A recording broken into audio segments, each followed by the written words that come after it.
Olá a todos, neste vídeo vamos estudar a análise de malhas de circuitos elétricos, também conhecida como Teorema das Correntes Fictícias de Maxwell. Uma malha é um circuito elétrico fechado, onde circula corrente, onde existem quedas de potencial ou de tensão, e esta é uma das técnicas para analisá-la. O nome Teorema das Correntes Fictícias de Maxwell deriva da utilização de correntes não reais, mas correntes impostas por quem vai resolver a malha. No final da análise, as correntes reais vão ser encontradas. Este método se baseia nas leis de Kirchhoff, a lei dos nós, onde a somatória das correntes em um mesmo nó é nula, e a lei das malhas ou das tensões, onde a somatória das tensões em uma malha fechada é zero. Aplica-se a circuitos apenas com fontes de tensão. Posteriormente, vamos ver a análise nodal, que aplica-se a fontes de corrente. O método é bem objetivo. Adotam-se sentidos de correntes para cada malha do circuito. A princípio devem ser iguais, não necessariamente, mas nós vamos fazer dessa forma. Vamos demonstrar em seguida. Nos ramos comuns às malhas, a corrente será a superposição das correntes das malhas adjacentes. Lembro que esta explicação pode ser um pouco complicada agora, mas durante a demonstração ela deve ficar clara. A solução pode ser obtida de duas formas: por um sistema de equações, onde vai existir uma equação para cada malha do circuito, e pelo sistema de matrizes, onde o número de linhas e colunas vai ser igual ao número de malhas. Vamos então demonstrar o método de análise de malhas a partir deste circuito. Ele tem duas malhas, uma representada por este ramo, é um circuito fechado, portanto uma malha, e aqui outro ramo, também fechado, outra malha. E existe um ramo comum às duas malhas, esta parte central que está detalhada aqui ao lado. Vamos definir correntes sempre no sentido horário. Pode ser feito de forma diferente, mas este é o método que eu vou usar em todos os exercícios. Então, uma corrente fictícia I1, no sentido horário, na malha 1. Uma corrente fictícia I2, no sentido horário, na malha 2. No ramo central, é possível ver que a corrente I1 está descendo, aqui, e a corrente I2 está subindo. Então, o ramo central tem a superposição das duas correntes. O equacionamento vai ser feito utilizando a lei das tensões de Kirchhoff, que diz que a soma das tensões em uma malha fechada deve resultar em zero. Se somarmos todas as resistências, R1 mais R2 mais R3 mais R4, e multiplicarmos pela corrente do circuito I1, teremos a queda de tensão em todas as resistências. Em seguida, a partir do sentido da corrente, definimos as polaridades da fonte. A corrente entra pelo negativo da fonte, aparece como menos V2. A corrente entra pelo positivo da fonte, aparece como mais V1. E, por último, no ramo central deve ser considerada a corrente do outro ramo, que é oposta à corrente do ramo em estudo. A corrente de I1 está descendo, a corrente I2 está subindo. Portanto, I2 vezes a I4 vai ter um sinal oposto ao que foi utilizado para esta malha. O mesmo critério é utilizado para montar a equação da malha 2. Somam-se todas as resistências, R4 mais R5 mais R6, e multiplica-se por I2. No sentido da corrente, determinam-se as polaridades das fontes, mais V3 mais V2. A corrente entra pelo positivo das fontes. E, por último, R4 vezes menos I1, que é a corrente da outra malha que deve ser considerada. Vimos o método para determinar as correntes utilizando sistemas de equações. O circuito tem duas malhas, duas equações foram determinadas. Agora vamos ver como resolver através de matrizes. Duas malhas indicam que a matriz terá duas linhas e duas colunas. A matriz que vai ser utilizada será sempre uma matriz quadrada, terá o mesmo número de linhas e colunas. Os elementos da matriz são chamados de R11, menos R12, menos R21, R22, I1, I2, E1 e E2. Neste caso, esta parcela I1 e I2 serão as incógnitas, as correntes que serão determinadas. O produto desta matriz por esta outra matriz coluna resulta nesta matriz coluna. R11 é a somatória dos resistores da malha 1. R1 mais R2 mais R3 mais R4. R22 é a somatória dos resistores da malha 2. R4 mais R5 mais R6. Menos R12 e menos R21 são iguais e equivalem à somatória dos resistores da malha comum aos dois circuitos, ou seja, R4. E1 é a somatória das tensões da malha 1 e E2, somatória das tensões da malha 2. Com um detalhe, deve-se adotar o sinal por onde a corrente sai da fonte. Então, aqui teremos mais V2 menos V1, mais V2 menos V1. E aqui teremos menos V3 menos V2, menos V3 menos V2. Por fim, as correntes I1 e I2 são determinadas a partir dos determinantes da matriz. Isso vai ser demonstrado adiante. A corrente no ramo central será a somatória das correntes I1 e I2 determinadas. Isto também vale para o sistema de equações demonstrado anteriormente. O motivo da inversão das fontes no equacionamento através do sistema de matrizes pode ser demonstrado claramente a partir da equação que foi encontrada no método anterior, o sistema de equações. Esta era a equação encontrada para a malha 1. No sistema de matrizes, o conjunto de variáveis que representa as tensões fica à direita da igualdade, ou seja, nesta equação temos o zero. Para obter algo semelhante à equação das matrizes, temos que transferir as variáveis de tensão para o outro lado do sinal de igualdade, o que implica em inversão da operação que está sendo realizada. Subtração vira adição e adição vira subtração. Por esse motivo, quando se monta o sistema de matrizes, deve-se inverter o sinal das tensões. Em caso de dúvida, é mais prático montar o sistema de equações normal, como este aqui, e a partir dele criar o sistema das matrizes, lembrando que estas duas variáveis passam para o outro lado da igualdade e o sinal ou a operação matemática é invertida. O mesmo pode ser visto para a equação da outra malha, onde as variáveis relativas à tensão, quando passarem para o outro lado da igualdade, vão se tornar negativas, neste caso. Esta matriz representa exatamente o mesmo que as duas equações que foram encontradas anteriormente. O produto de uma matriz por outra, da forma como está aqui mostrado, vai ser a linha vezes a coluna. Então, teremos R11 vezes I1, seria esta parcela. Isto representa a somatória das quedas de tensão em todos os resistores da malha 1.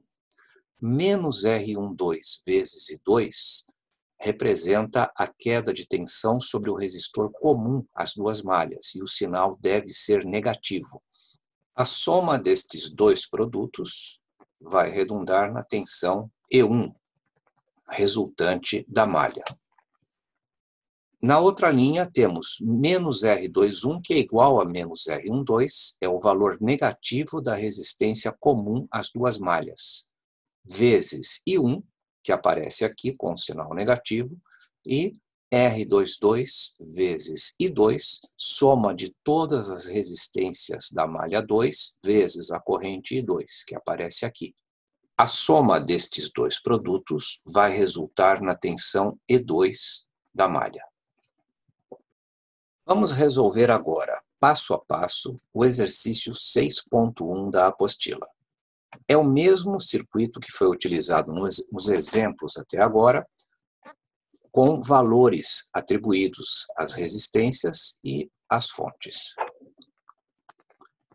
Primeiro, a solução pelo sistema de equações. I1, corrente da malha 1, multiplicada pela soma de todas as resistências da malha, 4 resistores de 10 ohms, menos I2, corrente da outra malha, vezes a resistência comum às duas malhas, com um sinal negativo, porque o sentido desta corrente é inverso em relação à corrente I1. Menos 20 volts, a corrente I1 entra pelo negativo, mais 10 volts. Temos aqui a equação da malha 1. Simplificando, I1 vezes 40 ohms, 10 vezes I2 com um sinal negativo, e daqui resulta menos 10 volts. Dividimos a equação por 10 para simplificá-la e temos 4I1 menos I2 igual a 1.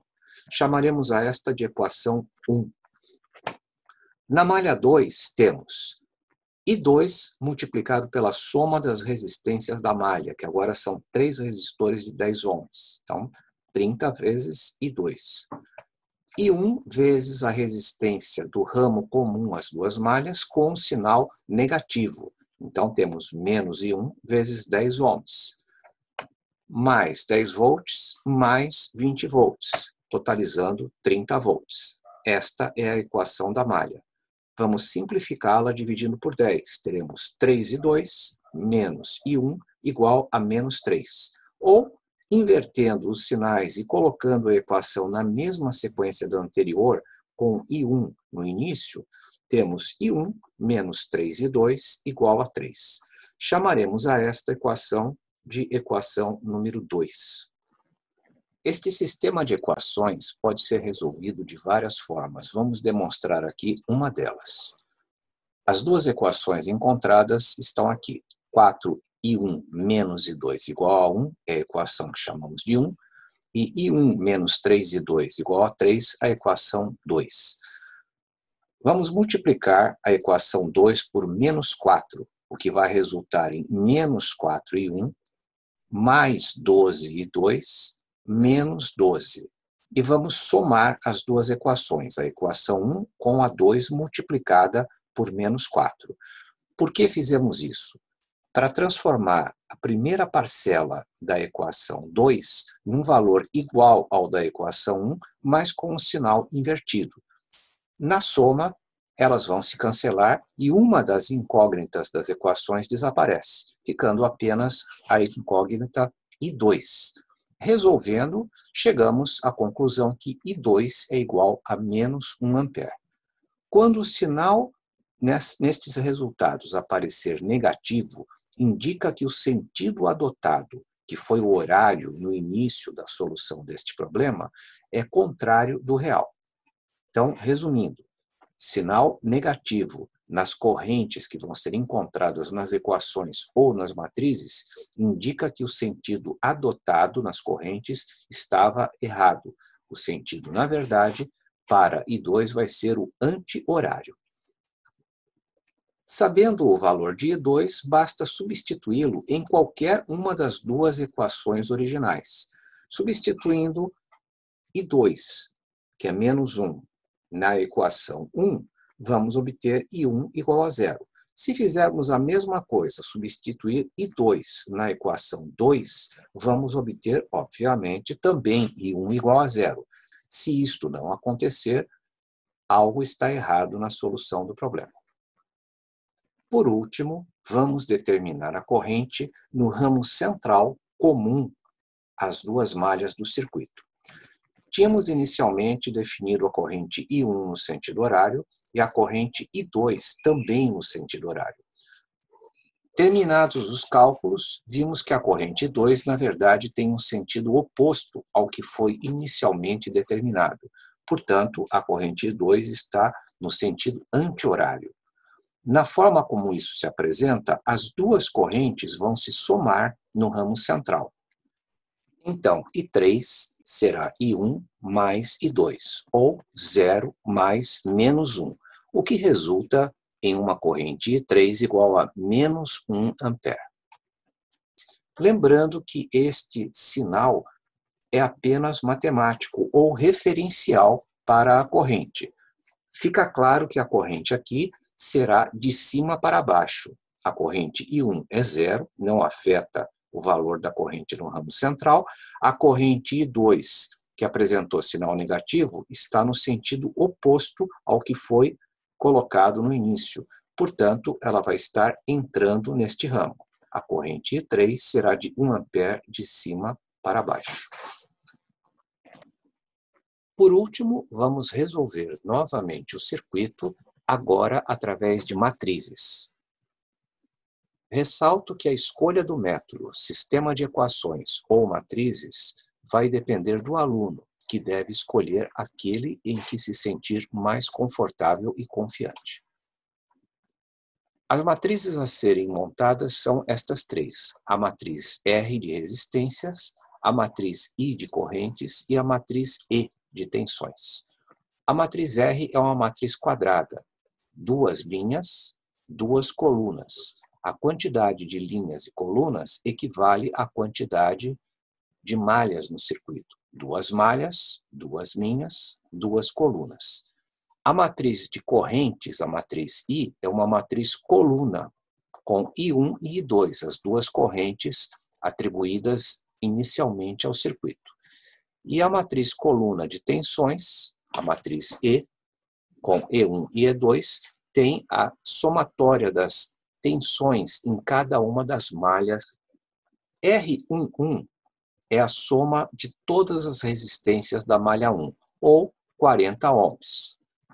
R22 é a soma de todas as resistências da malha 2, ou 30 ohms. R12 e R21 são iguais à resistência do ramo central comum às duas malhas, 10 ohms, com o sinal negativo. A tensão E1 vai ser a soma das tensões da malha 1, com o sinal invertido, como já foi dito. Então, utilizaremos o sinal por onde sai a corrente, mais 20, menos 10, o que vai resultar em E1 igual a 10 volts. E2, o mesmo método. Analisando pelo sentido da corrente imposto, pegaremos o sinal de saída da fonte, menos 10, menos 20, o que vai resultar em menos 30 volts. A partir desses valores, podemos construir a matriz R11, 40 ohms, R22, 30 ohms, R12 e R21 igual a menos 10. I1 e I2 são as incógnitas, E1, 10 volts, e E2, menos 30 volts. Vamos agora encontrar o determinante da matriz R de resistências. O determinante é um número que representa a matriz. Para uma matriz quadrada de ordem 2, duas linhas, duas colunas como esta, o determinante pode ser encontrado facilmente multiplicando os valores nas diagonais, ou seja, 40 vezes 30, e menos 10 e menos 10, e subtraindo os produtos encontrados. Aqui temos o esquema de como isso é feito. A vezes D, menos B vezes C. Este delta indica o determinante, ou o número que representa essa matriz. Para este caso, teremos 40 vezes 30, menos 10 vezes menos 10. Atenção aos sinais das variáveis. 1.200 menos 100, o que resulta em um determinante de 1.100. Vamos agora encontrar outros dois determinantes, o determinante 1 e o determinante 2. O determinante 1 é encontrado substituindo a primeira coluna da matriz pelos dois valores de tensão, 10 e menos 30. Então, retiramos os valores 40 e menos 10, colocamos no lugar os valores 10 e menos 30. E repetimos a operação para encontrar agora o determinante 1. 10 vezes 30 menos 10 vezes menos 30, o que resulta em um determinante 1 igual a zero. Para o determinante 2, a mesma coisa, substituindo agora a segunda coluna pelos valores de tensão. Portanto, aqui onde existia menos 10 e 30, passa a ser agora 10 e menos 30. O produto, 40 menos 30, menos 10 vezes 10, vai resultar num determinante 2 de 1.100. Agora já podemos determinar os valores das correntes I1 e I2.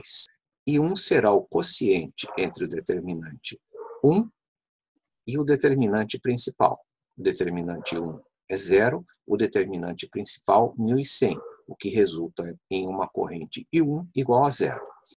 A corrente I2 será o quociente entre o determinante 2 e o determinante principal, ou menos 1.100 e 1.100, o que resulta em uma corrente I2 de menos 1 ampere.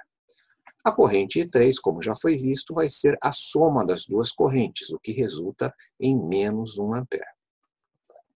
Obviamente, os resultados pelos dois métodos, sistemas de equações e matrizes, deve ser exatamente o mesmo.